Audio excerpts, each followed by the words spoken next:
दलाई लामा 1959 में आए थे तवांग से भारत और 1962 में युद्ध यहाँ पर हो गया।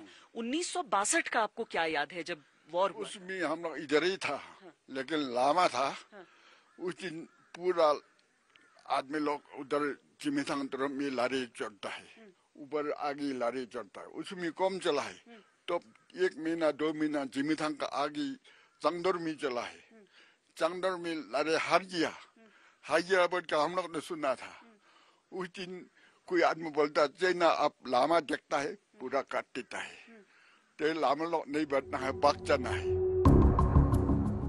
शांति के संदेश देने वाले तवांग ने तब भारतीय सेना के साथ संघर्ष का साथी बनना तय किया।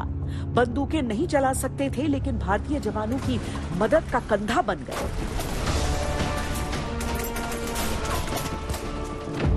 60 साल बाद आज भी उस समय जंग का हिस्सा रहे लोगों की बूढ़ी आंखों में 1962 की यादें चमक उठती हैं।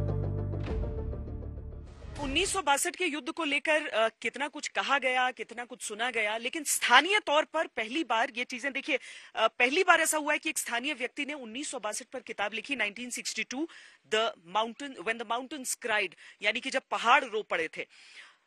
और स्थानीय लोगों ने कंधे से कंधा मिलाकर साथ दिया था भारतीय सेना का। हम खुशकिस्मत है कि ऐसे दो लोगों से हमारी मुलाकात इस समय हो रही है। हालांकि उम्र 88 साल और 89 साल हो चुकी है, पति पत्नी की जोड़ी है, जो पहले परमवीर चक्र थे इस सेक्टर के, ईस्टर्न सेक्टर के सूबेदार जोगिंदर सिंह, उनके साथ इन दोनों ने काम किया था 1962 के युद्ध में।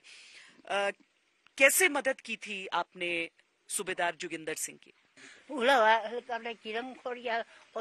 화땡님네 이직 야리야 봄라 빵한 공마 제수 이직 나랭 주주 당부 거의 나게 이제 즉 코리아 즉 거의 무동면시 밀어결이 주슈냉 예로 동물라 망제 엉벌 먹고 넘라 망세 예 차사사 야죠 이제 예 어저 나지면 아니나 어딱부터 티지는 뭘 티제 나죠 어니 말이 샷벌니 찰랑가요 그 내일이죠 이게 이게 되니 진진 그 내일이죠 올라 쉬쉬쉬쉬 이게 마음낭 마음 없지도 너 아섬레 볼 거지 딱 올라 쉬 먹어 딱 그러 말 딱딱 건도 말아 오니야 야 말아 오니다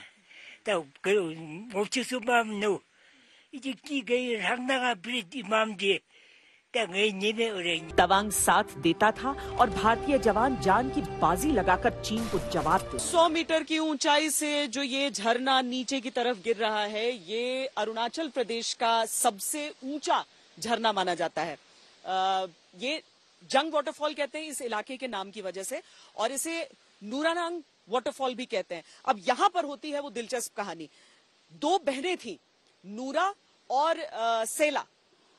यहां पर आप ये वाटरफॉल देखेंगे नूरा के नाम पर, और पास में आप देखेंगे सेला पास के नाम पर वो जगह जो सेला के नाम पर पड़ी।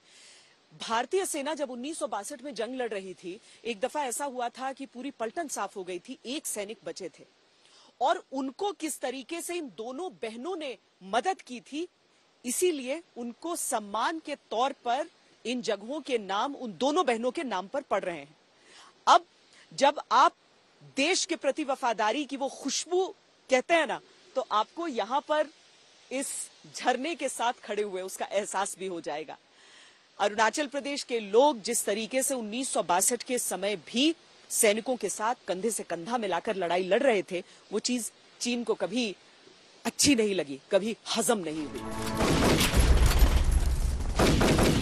तवांग की चुनौती भारतीय सैनिकों के लिए असाधारण थी, लेकिन शूरवीर जब आगे बढ़ते हैं तो कदम कहां पड़ रहे हैं ये विचारते नहीं और न ही पीछे हटते हैं। पता था कि जान जाएगी, लेकिन ये भी पता था कि आ नहीं जाने पाएगी। तवांग की धरती पर लड़ी गई 1962 की लड़ाई मां मिट्टी और मानवता की रक्षा के लिए असंभव परिस्थितियों में लड़ी गई। तवांग की धरती पर वो निशान आज भी मौजूद हैं, जो वीरता के स्मारक बन चुके हैं। वो निशान बताते हैं कि चीन की असीम शक्ति के सामने भारत का शौर्य संकल्प कितना बड़ा था।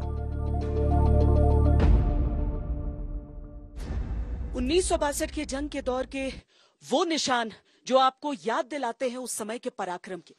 ये एक ऐसा ही बंकर है जिसका इस्तेमाल आज से सालों पहले हुआ था।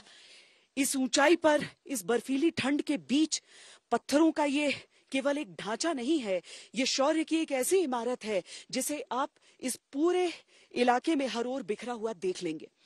अब फर्क सिर्फ इतना है, जब यहाँ पर हम इन मोटे जैकेट्स में पहुंचते हैं तो हमें एहसास होता है कि इस ऊंचाई पर, इन जगहों पर कैसे हमारे सैनिक उस सूती वर्दी और कैनवस के जूतों में रहे होंगे, बिना अक्लेमेटाइजेशन के।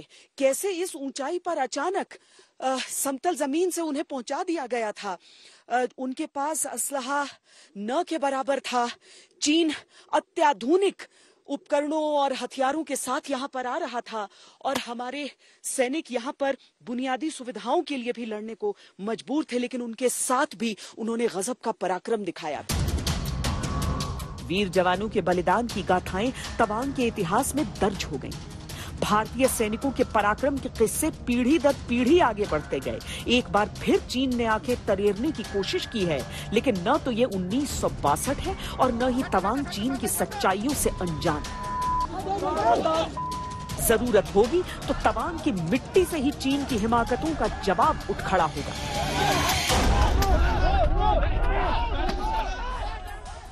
तो हम लोग कोई चिंता ही नहीं है। अभी बोल रहे हैं कि लोग बोल रहे हैं कि वहाँ में कुछ हुआ है, हम लोग को कोई फिक्र नहीं है। और जरूरत पड़ेगा तो हम लोग भी उन लोगों के साथ में मिलके उन लोगों को चाइना का मुकाबला करने के तैयार है। भारतीय संस्कृति नफरत नहीं सिखाती, लेकिन कोई शत्रुता का भाव लिए आए तो उसके प्रति सजग रहना जरूर सिखाती है। चीन की चालाकियों और भारतीय जवानों के बलिदानों की अनगिनत कहानियां तवांग की जीवन शैली में शामिल हो गईं। समय ने 62 को भूलने नहीं दिया और तवांग ने कभी भुलाना भी नहीं चाहा। यहाँ का नाम कैफे 62 क्यों है? 62 actually it's a Indo China war. यहाँ पे जो इंडो चाइना वॉर हुआ था 1962 में between India and China, so it's a kind of a tribute from our place to the tourist people to know them about the like war. Tribute उन लोगों को जो यहाँ पर लड़े। हाँ, yeah, like to the armies and the peoples or the local peoples and local लोग भी साथ में मिलकर लड़े। yeah, everyone. आपके पेरेंट्स क्या याद करते थे उसके बारे में? Actually, like I have heard from my grandparents about these wars, and like जो ये war हुआ था, like it was happened around 12 at the midnight. So like it was a very difficult situation for them. According to them, उन लोग का हिसाब से मुझे जो story मिला है, तो उन्होंने ऐसा बोला कि like they used to run away at the night time to the different places there to hide. Tawang के तेवर अब वैसे नहीं हैं जैसे कभी चीन ने 1962 में देखे होंगे। तवांग ने शांति के साथ शौर्य को अपनाना सीख लिया है। भारत के विकास के साथ काफी आगे बढ़ाया है तवांग।